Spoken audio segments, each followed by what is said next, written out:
सैफ अली खान याच्या हल्ल्याप्रकरणी संजय राऊतांनी हल्लाबोल केलेला आहे।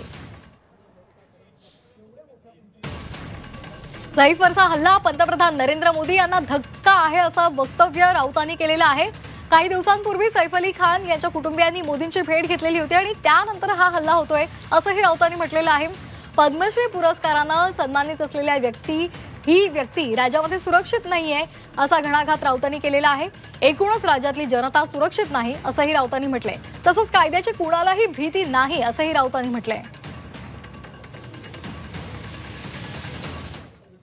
हा नरेंद्र मोदी यांना धक्का आहे प्रधानमंत्र्यांना। 15 दिवसापूर्वी सैफ अली खान सहकुटुंब मोदींच्या भेटीला गेले होते आणि प्रधानमंत्र्यांनी त्यांच्या कुटुंबाबरोबर 1 तास व्यतीत केला होता आणि त्यानंतर सैफ अली खानवरती हल्ला झाला। तो चोराने केलाय, कोणी केला हा पुढला प्रश्न। पण या राज्यामध्ये कोणीही सुरक्षित नाही।